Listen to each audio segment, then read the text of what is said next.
Jadi berdasarkan beberapa soalan yang kita dapat buat setakat ni, Ustaz boleh ulas sikit Ustaz pasal ikhlas ni? Assalamualaikum warahmatullahi wabarakatuh. Alhamdulillahilladzi wa kafa wa salamun ala ibadihi alladzina istafa, amma ba'. Bila mana kita membicarakan tentang ikhlas, kita kena tahu dulu apa itu ikhlas. Ikhlas merupakan rahsia daripada rahsia-rahsia Allah Subhanahu Wa Taala. Sebab itu bila Nabi SAW ditanya apa itu ikhlas, maka baginda SAW menjawab, ikhlas itu ialah iman, kerana ia merupakan perkara yang sulit, perkara yang rahsia. Ikhlas ialah kita membuat sesuatu perkara semata-mata kerana Allah, dan tinggalkan sesuatu perkara juga semata-mata kerana Allah Subhanahu Wa Taala. Kerana kata ulama, dua perkara yang mana malaikat tak boleh kira. Malaikat boleh kira hujan yang banyak, malaikat boleh kira pahala solat, malaikat boleh kira macam-macam pahala, tetapi ada dua amal ini kata ulama yang mana malaikat tak boleh hitung. Yang pertama, amal yang dibuat dengan ikhlas semata-mata kerana Allah. Contohnya, kalau kita solat di masjid dapat 27 kali ganda, tetapi nilai ikhlas tadi akan menggandakan ganjaran tadi di sisi Allah Subhanahu Wa Taala. Dan ikhlas itu Allah Taala saja yang tahu. Dan yang kedua ialah mahabbah, iaitu cinta.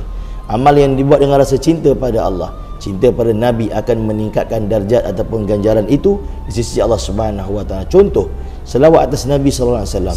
Saya boleh selawat, tuan-tuan boleh selawat, siapa pun boleh selawat. Tetapi selawat atas Nabi sallallahu alaihi wasallam yang disebut dengan ataupun dilafazkan dengan rasa cinta pada Nabi sallallahu alaihi wasallam akan meningkatkan darjat ataupun ganjaran di sisi Allah Subhanahu Wa Taala. Dalam banyak ayat kita mendengar tentang ikhlas, khalisan lillah, ikhlaslah semata-mata kerana Allah Subhanahu Wa Taala. Kalau mengharapkan balasan daripada manusia, itu dah dikira tidak ikhlas. Namun pada hari ini ada di kalangan masyarakat yang tersalah faham di antara ikhlas dan ihtisab fil amal, iaitu membuat suatu perkara kerana Allah, mengharapkan ganjaran daripada Allah, dia keliru dengan ihtisab fil amal. Sehingga ada orang berkata, kalau kita buat suatu amal mengharapkan ganjaran daripada Allah, mengharapkan pahala daripada Allah, tidak ikhlas.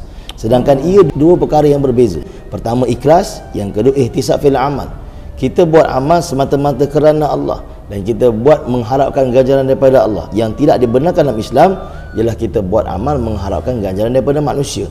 Akan tetapi sesuatu orang yang buat satu amal mengharapkan ganjaran daripada Allah, itulah ikhlas kata ulama.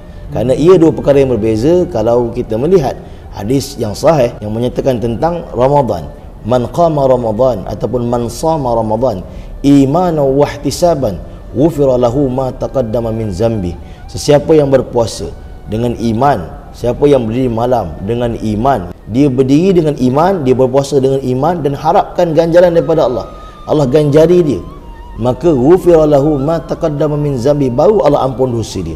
Maka di sana menunjukkan bahawa Nabi SAW mengajar kita perbezaan di antara ikhlas dan ihtisab fil amal, yang pada hari ini manusia keliru di antara ihtisab fil amal dan ikhlas. Sehingga kalau orang pergi masjid, dia berkata bahawa kita akan dapat 23 kali ganda, maka orang akan kata ini tak ikhlas sebab nakkan pahala. Sedangkan yang cerita tentang pahala itu, yang cerita tentang ganjaran, itulah Nabi SAW. Kerana Allah Ta'ala tahu manusia ialah makhluk yang mana dia nak buat satu perkara, dia nak tahu apa yang dia akan dapat. Maka sebab itu hampir setiap amal yang kita buat ada janji Nabi, janji Allah Subhanahu Wa Taala di sana.